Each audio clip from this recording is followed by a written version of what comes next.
Hey, what's going on, everyone? It's Dan here, and I'm driving off to an auction right now.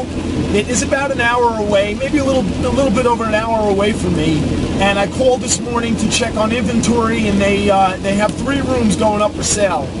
So I was kind of wondering, do I want to drive over an hour away for a 3-room auction? I was on the fence. So I flipped the coin. I figured I'd let the coin make the decision. Heads I go.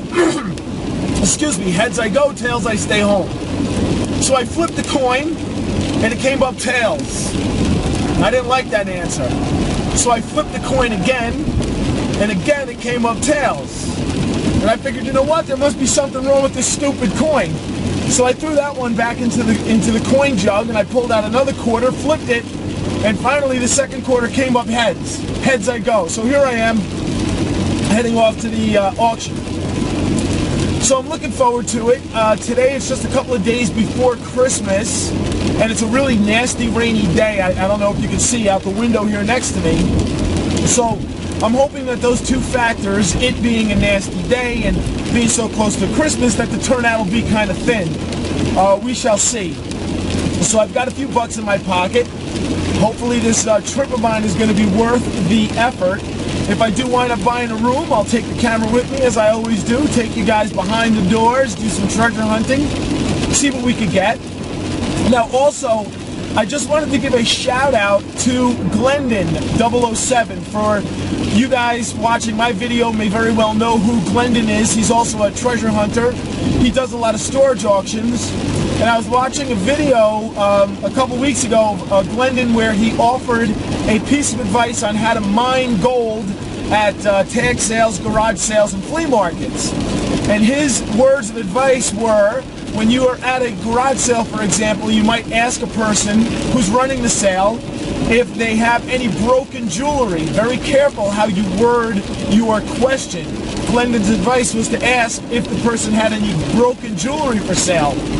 So I tried that out, and sure enough, the lady was like, "Oh my God, I didn't put out any of my broken jewelry. I didn't think anybody would be interested in that." She brought out this big Ziploc bag filled with broken jewelry, and old jewelry. And one of the things I found in that bag was this wishbone with a real pearl in it.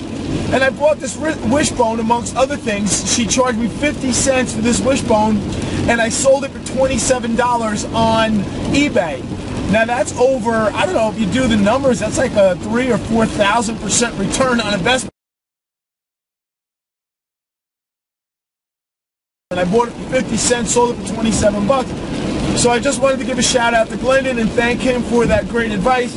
Now one other thing I'd also like to add to what Glendon had said about mining these flea markets for gold is I bought this piece as well as the other broken jewelry at a flea market in rural Pennsylvania. And I find that when you have these little church roadside flea markets, you can find some really dynamite items, jewelry, other really cool items for literally pennies. I found this one, for example, I found this one antique bottle opener. I bought it for $5 or $6, and I recently sold it for $65. So, these kinds of bargains are available at rural flea markets. So, I would highly encourage you guys, if you do want to do some weekend treasure hunting, and you don't mind maybe taking a little road trip, you take the family, go have lunch, find a rural spot where you know that you can find some flea markets, follow Glendon's advice, ask for any broken jewelry, and you never know what you might find at these things. So anyway, that's it. Heading off to my auction. I will get the camera rolling again if I want to buy something. My name is Dan. I'll talk to you guys soon. Thanks a lot.